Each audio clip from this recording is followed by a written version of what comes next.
Bonsoir à tous, voici les titres que nous allons développer dans cette édition. Les catholiques du Burkina Faso à nouveau pris pour cible dans le nord du pays. Hier, 4 catholiques ont été tués en marge d'une procession après l'attentat terroriste dans l'église de Dablo dimanche, qui a fait 6 morts, dont un prêtre. Le médecin de Vincent Lambert a annoncé l'arrêt prochain de son hydratation et de son alimentation. Une décision qui suscite beaucoup d'inquiétudes. Et puis des précisions sur l'autorisation accordée par le pape François pour les pèlerinages à Medjugorje sans que les apparitions mariales soient pour autant reconnues. Dans la nuit de vendredi à samedi, le projet de loi pour encadrer la restauration de la cathédrale Notre-Dame de Paris a été voté en première lecture. Dans le même temps, la Fondation du patrimoine a annoncé l'arrêt de la récolte des dons. La Fondation Notre-Dame, qui a des liens forts avec le diocèse, continue de son côté à récolter les dons. Alors dans quel contexte ? Pour quel but ? On en parle dans le dossier avec Christophe Rousselot, délégué général de la Fondation Notre-Dame. Et on débute cette édition au Burkina Faso. Après l'attentat dans l'église de Dablo dimanche matin, nouvelle attaque a eu lieu contre des catholiques hier. 4 fidèles ont été tués en début d'après-midi dans la province de Ban, dans le nord du pays. Ils participaient à une procession mariale organisée par la paroisse Notre-Dame du Lac de Bam. Les fidèles partis du village de Caillon ont rejoint le village de Singa à 10 km. C'est là qu'ils ont été interceptés par des individus armés et toujours non identifiés. 4 pèlerins ont été tués et la statue de la Vierge brisée.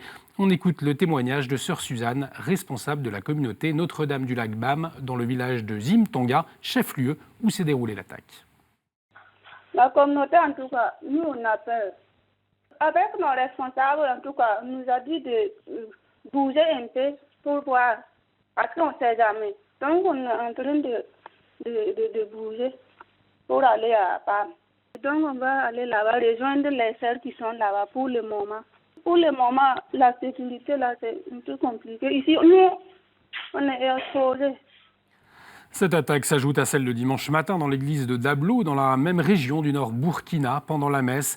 Dimanche soir, monseigneur Théophile Nar, évêque de Kaya, a fait part du décès du père Siméon Yampa et de 5 fidèles, martyrs de la foi, lors de l'attentat à Dablo. On voit sur ces photos les obsèques du père Yampa et de ses compagnons ont eu lieu hier matin, lundi, en l'église paroissiale de Dablo, en présence de 4 évêques et de 2 ministres. Dans le même temps, le pape a exprimé ses prières pour les familles et toute la communauté chrétienne du pays. Les chrétiens du pays ont le cœur broyé, a confié l'évêque du lieu, monseigneur Nar, à Vatican News. Le centre paroissial de Dablo est un lieu d'évangélisation et de rayonnement de l'église, fondé il y a 4 ans par les Pères Blancs. Pour Raphaël Daki, chef de projet mission de l'aide à l'église en détresse, c'est bien pourquoi cet endroit a été visé par les terroristes. On ne connaît pas encore officiellement le nom du groupe, mais on sait que c'est un groupe à activité similaire à ce que se représente un peu Boko Haram pour le Cameroun, qui essaie de s'aimer la peur, la haine dans les villages. Vraiment, maintenant, c'est clair que ces gens-là, ils ont quelque chose contre l'Église.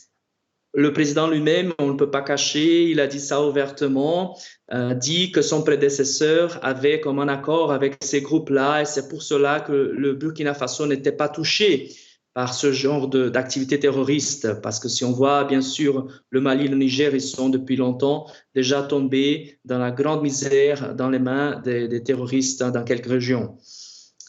Bon, c'est vraiment un grand défi pour le gouvernement. Et pour aller plus loin, l'émission Église du Monde sera diffusée demain mercredi à 21h45. Elle sera consacrée au Burkina Faso. Et c'est toujours dans cette zone du nord du Burkina Faso que Cédric de Pierrepont et Alain Bertoncello, 2 commandos français, ont perdu la vie dans la nuit de jeudi à vendredi lors d'une opération pour libérer 2 otages. Un hommage national leur a été rendu aux Invalides ce matin par le président de la République Emmanuel Macron. L'évêque aux armées, monseigneur de Romanais, était présent à cet hommage. Il revenait tout juste d'une visite pastorale en Côte d'Ivoire, à une centaine de kilomètres du lieu du drame. C'est depuis le continent africain qu'il s'est assuré de l'accompagnement spirituel des militaires sur place, mais aussi de leur famille en France. La rédaction de KTO l'a rencontré à Abidjan quelques heures après l'annonce de la mort des 2 soldats. Nous venons de vivre douloureusement à quelques centaines de kilomètres d'ici la mort de ces 2 commandos qui ont délivré des otages français. Ils engagent leur vie en permanence au service des valeurs les plus hautes et les plus belles. Et les padrés qui les entourent, qui les accompagnent, sont essentiels. En l'occurrence, dans ce drame des 2 commandos, nous avons des aumôniers militaires qui sont à la fois au Burkina Faso et à Gao et qui accompagnent sur place l'ensemble des militaires qui sont concernés par ce drame et les dépouilles. Et nous avons en France des aumôniers militaires qui sont très proches des familles concernées et qui les aident à vivre dans la paix et dans la confiance et dans la lumière du Christ ressuscité, ce drame absolu qu'est la porte d'un enfant au cœur même de sa mission. J'ajoute que les organisateurs du PMI, le pèlerinage militaire international, qui débute à Lourdes vendredi prochain, ont annoncé que Cédric de Pierrepont et Alain Bertoncello et leurs familles seront au cœur des prières du pèlerinage. Au Liban, le cardinal Nasrallah Boutrosfer est décédé dimanche matin à Beyrouth à 98 ans. Le patriarche émérite de l'église maronite a été une figure majeure du Liban et sa mort a provoqué une vive émotion dans le pays. Le cardinal Béchar Araï, actuel patriarche de l'église maronite, a demandé que toutes les églises libanaises sonnent le glas à 10h dimanche matin. Le cardinal Sfer a été élu à la tête du patriarcat en 1986 alors que le Liban était déchiré par la guerre civile. Il fut un acteur de la paix, apportant notamment son soutien aux accords de Taïf en 1989 qui ont mis fin au conflit. Ces obsèques seront célébrées jeudi 16 mai à 17h à Pierre-Quay, siège du patriarcat maronite. Et puis j'ajoute qu'une messe de Requiem sera célébrée à Paris à Notre-Dame du Liban samedi soir à 18h30. Direction Medjugorje en Bosnie-Herzégovine. L'organisation de pèlerinage dans ce sanctuaire marial est désormais autorisée par l'Église catholique, a annoncé ce dimanche 12 mai la salle de presse du Saint-Siège. Jusqu'ici, seuls les pèlerinages à titre privé étaient autorisés par Rome. Désormais, les paroisses ou des groupes ecclésiaux peuvent aussi en organiser. Le comité de presse du Saint-Siège a cependant tenu à bien distinguer cette autorisation d'une éventuelle reconnaissance des apparitions mariales. Depuis leur début en 1981 et jusqu'à aujourd'hui, ces apparitions controversées ont fait l'objet de plusieurs enquêtes du Vatican. De retour de Fatima en mai 2017, le pape François avait invité à distinguer les premières apparitions des phénomènes actuels et du fait pastoral et spirituel. Sì, i principali si devono distinguere tre cose. Le prime apparizioni, che erano ragazzi, l'informe più o meno dice che si deve continuare a investigare quello. Le apparizioni, le presunte apparizioni attuali, l'informe ha i suoi dubbi. Io personalmente sono più cattivo, io preferisco la Madonna Madre, nostra Madre, e non la Madonna capo di ufficio telegrafico che tutti i giorni invia un messaggio a tal ora, e questa non è la mamma di Gesù. E queste presunte apparizioni non hanno tanto valore. E questo lo dico come opinione personale, ma è chiaro. Pour le père Dominique Le Tourneau, spécialiste des sanctuaires mariaux français, une telle autorisation de pèlerinage sans reconnaissance des apparitions n'est pas une situation inédite. Dans certains endroits, l'Église a reconnu, par exemple, un pèlerinage, ce qui est le cas à Maria Radna en Hongrie, c'est encore du XVIIIe siècle, sans aller plus loin. À Notre-Dame de Torcé, dans la Sarthe, reconnaît les bienfaits de l'eau de la fontaine sur laquelle il y a une statue de la Sainte Vierge à l'enfant. Donc il y a des choses qui sont reconnues partiellement, sans que ce soit l'ensemble qui est une reconnaissance officielle. Officiellement par l'Église, très très peu. Rendons-nous compte qu'un sanctuaire comme la rue du Bac, par exemple, n'a pas de reconnaissance officielle, ni par l'évêque, ni par le Saint-Siège. J'ajoute que chaque année, plus de 2 millions de pèlerins et visiteurs se rendent dans le sanctuaire où la Vierge est invoquée comme reine de la paix, un afflux de pèlerins que le pape veut encourager.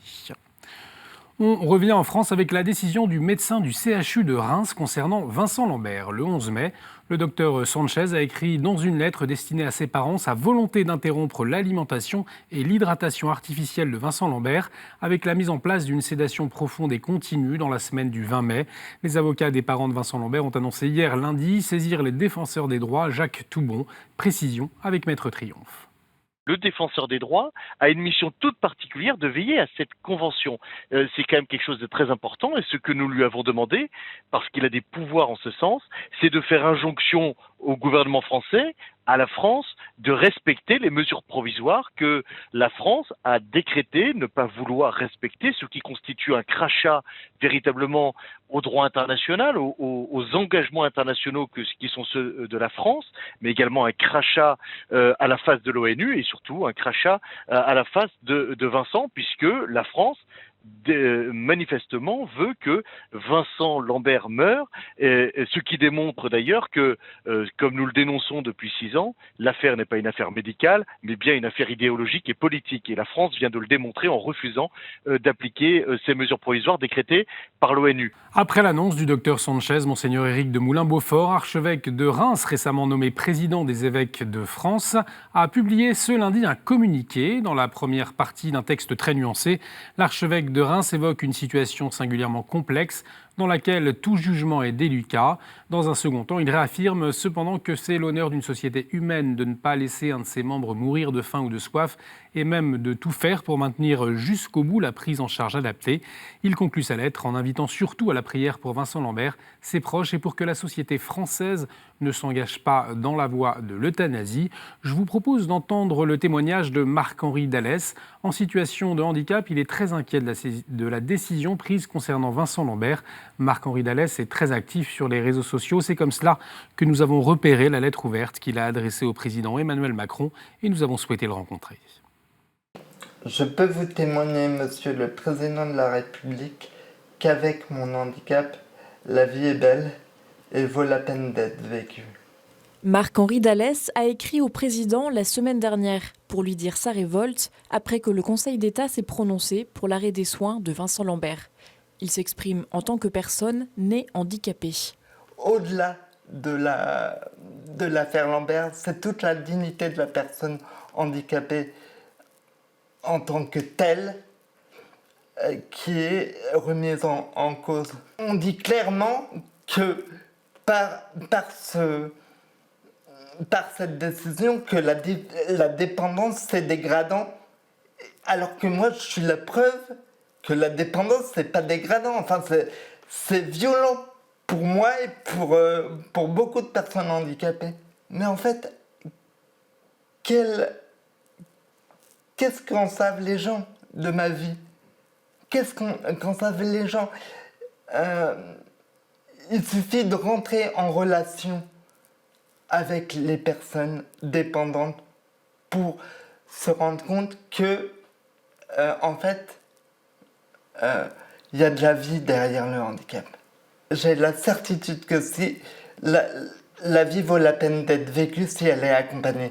Tout passe par le relationnel. Tout passe par le regard et l'attention qu'on porte à la personne. Avec sa lettre, plus largement que le président, Marc-Henri souhaite alerter toute la société sur la façon dont elle considère le handicap. Toujours en France, Monseigneur Aumonier, l'évêque de Versailles, a publié un communiqué en début de semaine dans lequel il dit apprendre avec gravité la mise en examen du père Laurent Thuillier pour viol sur personne majeure, agression sexuelle sur mineur, harcèlement moral et sollicitation sexuelle envers une mineure de moins de 15 ans. Monseigneur Aumonier rappelle avoir pris les mesures nécessaires dès sa connaissance des accusations portées contre Laurent Thuillier en 2016. Il conclut avec ces mots « En ayant une pensée particulière pour les victimes présumées, je compte sur les uns et les autres pour que dans cette situation douloureuse, nous ayons le courage de la vérité. » Officiellement, la campagne pour les élections européennes du 26 mai a débuté hier. Dans ce contexte, le Conseil des Églises chrétiennes en France a publié un communiqué ce mardi. Leur coprésident, Monseigneur Pontier, le pasteur Claveroli et le métropolite Emmanuel invitent les chrétiens et chrétiennes de France à s'interroger et à participer à ce scrutin lourd de conséquences. Et pour vous accompagner jusqu'aux élections européennes, nous vous proposons la chronique du frère Poquillon, secrétaire général de la Comessé. Jusqu'au 26 mai, il partage pour vous sa réflexion sur un thème européen. Et pour cette première, il aborde la question de la participation à ce vote. Bonjour à tous. Le 26 mai, nous sommes tous appelés à aller voter. Être citoyen, c'est prendre en main sa destinée et prendre en main la destinée de ce pays qui nous est confié au sein d'un continent qui s'appelle l'Europe. L'Europe, comme don de Dieu, eh bien, c'est un destin commun. C'est aussi une histoire commune, une culture commune et des références centrées pour nous, chrétiens, sur une foi commune.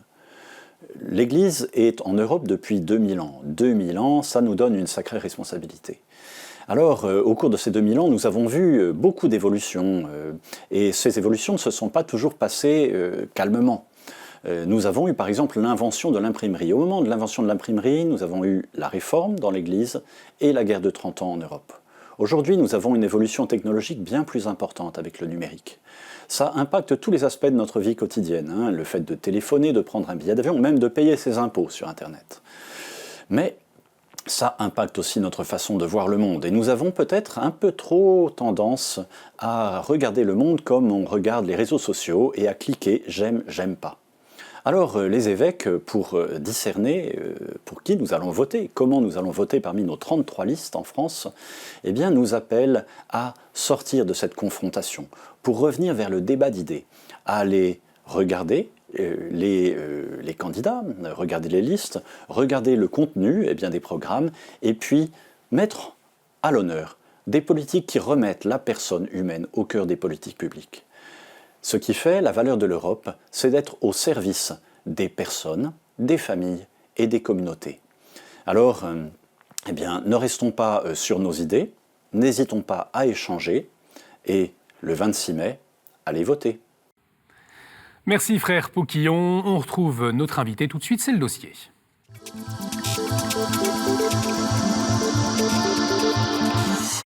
C'est une première étape avant l'examen au Sénat le 27 mai. Les députés ont adopté dans la nuit de vendredi à samedi en première lecture le projet de loi encadrant la restauration de Notre-Dame de Paris, gestion des dons qui ont afflué, conduite de travaux. Voilà les thèmes de ce projet de loi qui répond à une situation inédite. Il entérine également l'ouverture de la souscription nationale ouverte depuis le 16 avril. Christophe Rousselot, bonsoir. Bonsoir. Alors vous êtes délégué général de la Fondation Notre-Dame. Une première interrogation, la Fondation du patrimoine a, elle, annoncé qu'elle arrêtait la collecte de dons, mais ce n'est pas le cas de la Fondation Notre-Dame. Il faut continuer à donner pour Notre-Dame, pour la cathédrale, parce qu'il y a 2 points d'interrogation importants qui s'imposent à tous. D'une part, la méconnaissance du montant total nécessaire pour couvrir l'ensemble des travaux, tout simplement parce que les expertises commencent tout juste. L'incendie a eu lieu il y a 1 mois, il faut encore quelques semaines pour travailler correctement. C'est-à-dire qu'on n'a aucune idée du montant aujourd'hui nécessaire pour cette restauration. Il y a des fourchettes qui ont été données, qui ne sont sûrement pas complètement fausses, mais elles ont été données plutôt par des gens qui n'ont jamais vu le chantier, donc c'est un peu aléatoire. Et donc il faut laisser le temps aux gens de faire correctement le travail. Ça, c'est le premier point d'interrogation.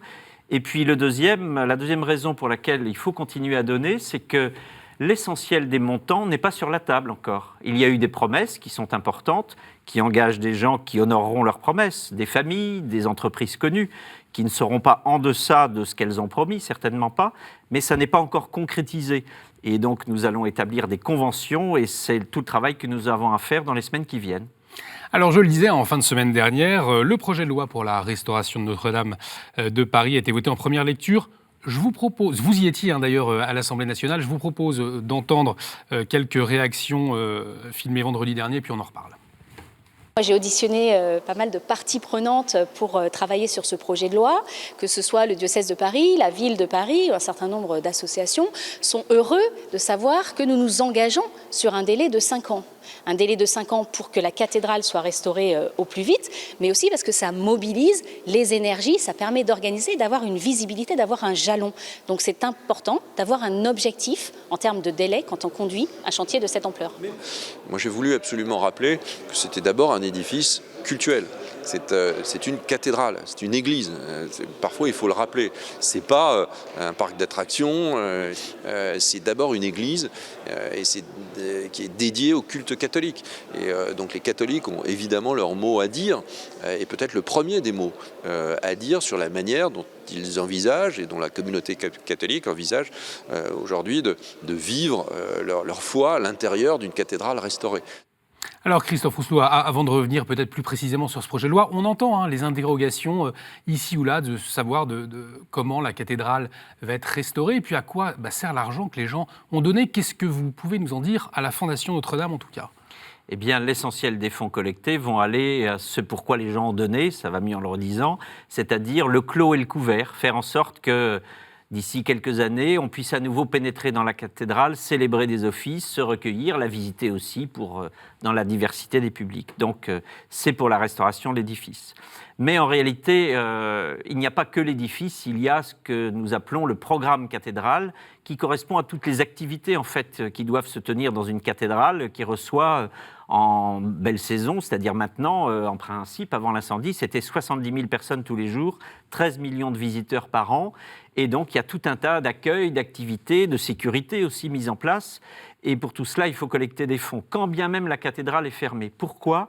Eh bien, parce que nous n'allons pas, pendant 5 ans, demander aux gens de rester gentiment sur les bords de la Seine de l'autre côté et prendre simplement une photo. Beaucoup de gens viennent, certes, pour voir un bâtiment qui a brûlé, avec tout ce que ça peut comporter de curiosité, mais il y a beaucoup de gens qui viennent pour se recueillir. Et beaucoup de gens ont un souvenir précis avec Notre-Dame, pour certains qui sont déjà venus, et donc il faut pouvoir accueillir ces gens. Où les accueillir ? Peut-être sur une partie du parvis qui ne sera pas occupée par le chantier, à peu près la moitié sera libérée, libre, et puis il y a d'autres bâtiments sur lesquels on espère pouvoir se redéployer pour proposer des lieux de recueillement, pour visiter peut-être le trésor qu'on pourrait réinstaller là. Il faut rappeler quand même que l'une des rares ressources de la cathédrale, ce sont les quêtes, les cierges et la visite du trésor. Pour le reste, la cathédrale a 0 €. C'est la raison pour laquelle il faut lui permettre de vivre en dehors de ses murs habituellement pour accueillir tout simplement les gens qui vont continuer par dizaines de milliers à s'y presser. Ça veut dire que très concrètement, les pèlerins vont pouvoir peut-être, avant 5 ans, vénérer la couronne d'épines, par exemple. On l'espère beaucoup. Pour le moment, elle est en protection au Louvre, grâce au travail incroyable des pompiers qui a été salué. Il se trouve que les pompiers ont dû à la hache détruire le reliquaire, la protection donc de la couronne. Il faut donc restaurer ce reliquaire, peut-être le refaire à l'identique, nous ne savons pas encore, et permettre notamment aux populations slaves qui sont très attachées à la vénération de la couronne, de pouvoir s'en approcher dans un lieu le plus proche possible de la cathédrale. Comment est-ce que vous allez être consulté dans tout ce projet de restauration, vous, la Fondation Notre-Dame, sur les souhaits que vous voulez mettre en avant, sur l'architecture par exemple ? Quelle place vous avez dans ce processus de consultation ? Alors sur l'architecture, nous n'avons pas notre mot à dire directement en tant que Fondation Notre-Dame. C'est le diocèse de Paris, l'archevêque, le recteur de la cathédrale et un certain nombre de personnes qui l'entourent et le conseillent, qui vont, dans le cadre de ce que mettront en place les pouvoirs publics, peut-être un établissement public, on ne le sait pas encore très précisément, être présents et jouer le rôle évidemment de ce qu'on appelle l'affectataire, et dire un certain nombre de choses nécessaires pour que le culte puisse se dérouler correctement. Sur l'architecture, bien entendu, l'Église pourra avoir son commentaire, mais c'est un bâtiment qui appartient à l'État, et donc c'est à l'État qui devra se déterminer. Pour autant, les donateurs, quand ils donnent, expriment une volonté. Et tout cela, ça sublime, si je puis dire, bien des commentaires, bien des textes de loi aussi. Je veux dire par là que quelqu'un qui donne une somme bien précise pour un projet, si ce projet ne se réalise pas, il est en droit de demander le retrait de sa somme, le remboursement. Ce que nous ne souhaitons pas évidemment, ce serait compliqué face aux 43 000 donateurs qui ont déjà donné à la Fondation Notre-Dame. Mais c'est l'important pour les conventions que nous allons établir avec des mécènes, comme M. Bernard Arnault et sa famille, M. François-Henri Pinault et M. François Pinault, qui ont bien voulu consacrer des sommes importantes à la Fondation Notre-Dame pour la restauration de la cathédrale, de faire en sorte que le moment où l'ensemble des besoins seront couverts pour l'édifice, nous puissions les intéresser à des projets liés aux activités que je viens de décrire rapidement. Comme je pourrais aussi citer l'École supérieure de musique qui chante pendant la liturgie et pendant les concerts, qui évidemment ne chante pratiquement plus, sauf dans quelques églises actuellement. On a besoin de soutien important pour tout cela. Donc on peut évacuer certaines craintes. La cathédrale Notre-Dame de Paris restera avant tout un lieu de culte tel qu'on l'a toujours connu. Il n'y a pas d'autre sujet que celui-là. Il y a eu donc le projet de loi de vendredi dernier. Vous y étiez. Qu'est-ce que vous pouvez nous en dire dans les grandes lignes ? Qu'est-ce qu'il dit ? Alors, le projet de loi comporte 9 articles et 300 amendements. C'est dire l'intérêt qu'il suscite et correspond à beaucoup d'enjeux pour notre pays, dans toute la diversité et la complexité des thèmes qu'on connaît autour de la laïcité, de la place de l'affectataire, de la façon dont les fonds pourront être employés, organisés. Donc nous sommes attentifs à ça, ce qui est normal bien entendu. Moi, ce qui m'a frappé dans l'hémicycle, c'était les débats intenses, bien travaillés par les divers groupes, avec des amendements parfois un peu farfelus, mais c'est le jeu parlementaire.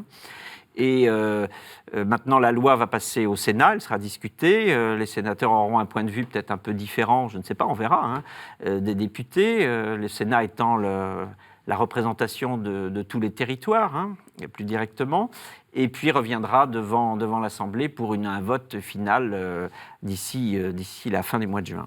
Voilà, on a évoqué la restauration, la volonté de continuer à rayonner pour les pèlerins, les touristes. Il y a aussi la question de la charité. On se souvient des propos de Monseigneur Aupetit, donc du diocèse. Je rappelle que vous, la Fondation Notre-Dame, vous n'êtes pas le diocèse, mais vous l'accompagnez. Qu'est-ce que vous pouvez nous en dire ? Ce que fait la Fondation Notre-Dame, comme vous venez de dire justement, c'est surtout de s'occuper des plus pauvres tout au fil de l'année. Nous avons sous égide, sous le manteau de Notre-Dame, une fondation Avenir du patrimoine à Paris qui s'occupe des églises à Paris, mais pour l'essentiel, on s'occupe des gens qui ont des difficultés matérielles, sociales. Et les bâtisseurs d'antan, nos aïeux, quand ils bâtissaient des cathédrales, ils construisaient aussi un hôtel-Dieu pour s'occuper des pauvres. Et c'est la raison pour laquelle nous sommes extrêmement attachés à ce qu'on puisse développer des projets sociaux à proximité de la cathédrale. On en a d'autres dans Paris, évidemment, qui sont soutenus par la Fondation Notre-Dame, mais nous voulons, si possible, faire un accueil qui permette à toutes les personnes en difficulté d'avoir une orientation sociale auprès d'autres associations, auprès de services de l'État qui pourraient se tenir à proximité de la cathédrale. Ça, c'est un premier besoin. Et puis, il y a ce qu'on appelle la bobologie. Alors, ce mot peut faire un petit peu sourire, mais beaucoup de gens qui sont dans la rue ont des bobos. C'est un mot très simple que tout le monde comprend et quelquefois qui ne nécessite pas une grande hospitalisation, mais simplement une intervention rapide pour désinfecter une plaie. Enfin, tout le monde peut comprendre ça facilement. Et nous aimerions beaucoup que dans le cadre, si possible, de l'Hôtel-Dieu ou à proximité, on puisse aussi développer cet accueil-là qui est le symbole de la charité, qui est l'expression de l'Évangile en action, en quelque sorte. Merci beaucoup, Christophe Rousselot. Peut-être un dernier mot pour donner, comment s'y prendre ? Alors, le Fonds Cathédrale de Paris est le fonds qui est susceptible de recueillir les dons. L'adresse est 10 rue du Cloître Notre-Dame. Sur le site fondationnotre-dame.fr, vous trouvez le chemin très facilement. Merci beaucoup d'avoir accepté notre invitation. Merci pour votre éclairage. Merci à vous de nous avoir suivis. Cette émission est à revoir sur notre site internet www.ktotv.com. Vous pouvez également réagir avec le hashtag à la source. On se retrouve jeudi. Excellente soirée sur KTO.